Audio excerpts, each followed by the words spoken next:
दोस्तों नमस्कार। आज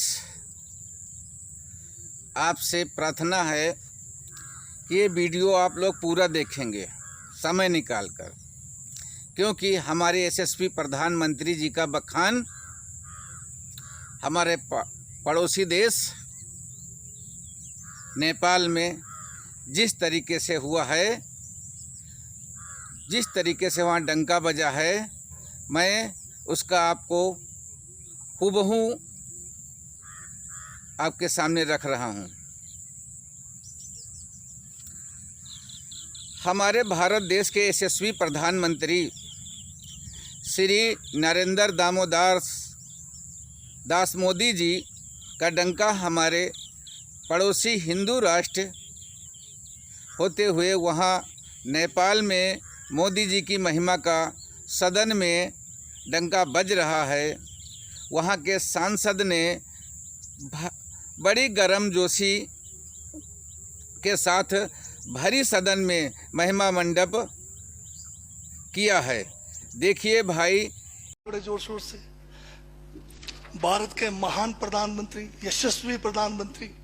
अब मैं ये पूछना चाहता हूँ, भूटान को 10,000 करोड़, मंगोलिया को 70,000 करोड़, बांग्लादेश को 15,000 करोड़, मॉरिशस को 5,000 करोड़, नेपाल और अफ्रीका के देशों को 39 अरब करोड़, सरदार स्टैच्यू को 3,000 करोड़, उद्योगपतियों का ऋण माफ करने के लिए 5,55,000 करोड़, मोदी की विदेश यात्राओं पर 25,000 करोड़ और बीजेपी का मुख्यालय का 350 करोड़, मोदी और बीजेपी के विज्ञान पे 5,000 करोड़, मोदी की सुरक्षा में 24 घंटे में 1 करोड़ रुपए दिन का खर्च कर रहे हैं और साल में 591 करोड़ 30 लाख रुपए आप खर्च कर रहे हैं। और पिछले 5 सालों में कुंभ के मेले में 15,000 करोड़ और यूएसए के प्रेसिडेंट ट्रंप को नमस्ते करने के लिए 100 करोड़। तो ये यशस्वी प्रधानमंत्री है क्या? इस किस्म के प्रधानमंत्री को यशस्वी कहेंगे? आपने जो है भारत को उच्चतम बेरोजगारी के दर पे पहुंचा दिया है। आज विश्व में भारत जो है भूखमरी में बांग्लादेश से भी नीचे है, आज पाकिस्तान से भी नीचे है। जिस देश में 25% जो है रात को भूखा सोए, उस देश का प्रधानमंत्री यशस्वी है क्या? जिसने देश की आर्थिकी को बिल्कुल नीचे कर दिया, छिन भिन कर दिया, जिसने जीडीपी खत्म कर दिया, जिसने नोटबंदी में लोगों को जो है नोटबंदी के तहत जो है लोगों को मरवा दिया, जिसने नौकरियां खत्म करा दी, जिसने महंगाई चरम पे पहुंचाई, जिसने पेट्रोल 100 रुपए कर दिया, डीजल 100 रुपए कर दिया, क्या वो यशस्वी है? क्या उसको यशस्वी कहेंगे आप? यशस्वी प्रधानमंत्री है आपका, जिसने भारत के सैनिकों को शहीदों की संख्या पिछले 30 सालों में सबसे ज्यादा है। क्या ये यशस्वी प्रधानमंत्री है? जिसने देश के अंदर चीन को घुसा दिया, क्या वो यशस्वी प्रधानमंत्री है? बजट पे बोलिए। माननीय सभापति महोदय, ये बजट में जिक्र हुआ है यशस्वी प्रधानमंत्री का और मुझे उसका जवाब देने का पूरा अधिकार है, जो मुझे कोई छीन नहीं सकता है। ये क्या यशस्वी कहेंगे इसको आप? बहुत यशस्वी है। देश का जो है आज बिल्कुल देश को आर्थिक रूप से कंगाल, राजनीतिक रूप से कश्मीर से कन्याकुमारी जो अखंड भारत है वो खंड होने जा रहा है। हिंदू मुस्लिम कर करके आपने जो है इस देश की जो है ऐसी तैसी फेर रखी है। और अब जब मैं कह रहा हूं तो आपको तकलीफ हो रही है। आप बताइए क्या तकलीफ की उसमें है? आप अब ज्यादा अभी लाल किला आपने बेच दिया, रेलवे स्टेशन आपने बेच दिया, एयरपोर्ट आपने बेच दिया। यशस्वी प्रधानमंत्री है। कोयले के खदाने आपने बेच दिया, रेलगाड़ी आपने बेच दिया, बंदरगाह आपने बेच दिया, बेकिस्मती जमीनें आपने बेच दी यशस्वी प्रधानमंत्री जी ने। और कहते हैं कि देश बदल रहा है, देश बिक रहा है। महाराज ये कहिए देश बिक रहा है। LIC तैयार है बेचने के लिए, IDB भी तैयार है, ये जो एयर इंडिया तैयार रखा हुआ है, BSNL बेचने वाले हैं, ONGC बेचने वाले हैं। छोड़ने वाले क्या? आखिर में ये देश को भी बेच के चले जाएंगे। क्या है उनका? एक झोला है, झोला लेके चल पड़ेंगे। ये है आपका यशस्वी प्रधानमंत्री। ये यशस्वी प्रधानमंत्री है। दाढ़ी बढ़ाने से टैगोर नहीं बन जाते। टैगोर के गुण लाने के लिए दोबारा जन्म लेंगे 100 बार, तब भी नहीं आएगा। हाँ, दाढ़ी बदल के और मेकअप करा के 15-15 लाख के, उससे कुछ होने वाला नहीं है आपका ना, बिल्कुल। और जो जहर आप लोगों ने जो है इतने सालों में इस देश के अंदर जो है आपने जो इस देश में बीजा है, उससे वो जो है ये बजट पे ही है। Sir, speaker sir, speaker sir, speaker sir, यशस्वी प्रधानमंत्री जी का जिक्र बजट में आया है, इसलिए मुझे भी जवाब देना पड़ा है। और मैं यहाँ ये कह के इस बात को समाप्त कर देना चाहता हूँ, बर्बाद गुलिस्तान करने को तो एक उल्लू काफी था। हर शाख पर उल्लू बैठा है, अंजामे गुलिस्तान का क्या होगा। यशस्वी प्रधानमंत्री जी के द्वारा किए गए कार्य निम्नवत वहाँ पे बखान किए जा रहे हैं। जैसे हमारे प्रधानमंत्री बहुत दानी हैं, उन्होंने निम्न देशों को कितना पैसा दिया है उस पे भी खूब चर्चा हुई है।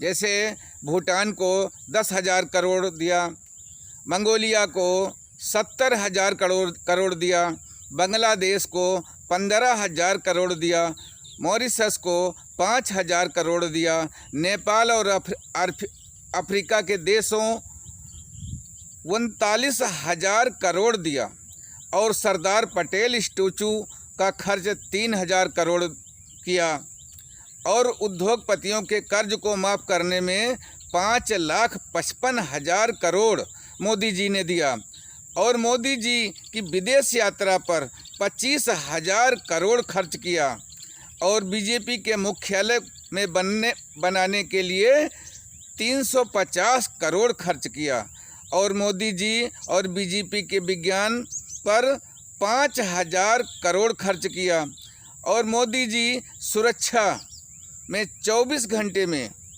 1 करोड़ दिन का खर्चा हो रहा है। भाइयों, औसत एक साल का 591 करोड़ 30 लाख रुपया खर्च कर रहे हैं मोदी जी और 5वें वर्ष में कुंभ के मेले में 15,000 करोड़ खर्च करते हैं और यूएसए के प्रेसिडेंट को नमस्ते करने के लिए 100 करोड़ इसलिए यशस्वी प्रधानमंत्री जी ने अपना डंका बजाने के लिए सब खर्च किया है और भारत के उच्चतम बेरोजगारी की दर पर मोदी जी ने पहुंचाया है और भूखमरी में पाकिस्तान व बांग्लादेश को भी पीछे कर दिया है और देश की आर्थिकता को छिन्न भिन्न कर दिया है और जीडीपी को ख़त्म कर दिया है, जिससे महंगाई चरम सीमा पर है। मोदी जी जब से प्रधानमंत्री बने हैं तब से आज तक सैनिकों की मृत्यु दर में भी इजाफा हुआ है और कश्मीर से कन्याकुमारी तक भारत को खंड खंड करने की नीयत से कार्य कर रहे हैं हमारे यशस्वी प्रधानमंत्री जी और देश की सब कुछ बेचने का उन्हें बहुत अनुभव है मोदी जी का। वो भी बेच रहे हैं। क्या क्या बेच रहे हैं भाइयों? नंबर 1 पर लाल किला को बेच दिया, नंबर 2 पर रेलवे आपने बेच दिया, नंबर 3 पर एयरपोर्ट भी आपने बेच दिया, नंबर 4 पर कोयले की खदान को बेच दिया, नंबर 5 पे बंदरगाह आपने बेच दिया, नंबर 6 रेल गाड़ी बेच दिया, रेल बेच दिया, नंबर 7 पे बेशकीमती जुमले बेच दिया, नंबर 8 पे LIC तैयार है बिकने के लिए, 9 पे IDB बिकने के लिए तैयार है, 10 पे ONGC बिकने को तैयार है। भाइयों, बहुत खूबसूरत तैयारी है मोदी जी की, इसलिए यशस्वी प्रधानमंत्री हैं। भाइयों, मैं अंत में एक चीज़ कहना चाहता हूँ, समझदार को इशारा काफ़ी है। बर्बाद गुलिस्ता करने को तो एक उल्लू काफ़ी था, हर साख पे उल्लू बैठा है, अंजामे गुलिस्ता क्या होगा। भाइयों, वीडियो अगर अच्छा लगा हो तो दोस्तों में लाइक व शेयर करें, ख़राब लगा हो तो कमेंट करें, सब्सक्राइब करना ज़रूर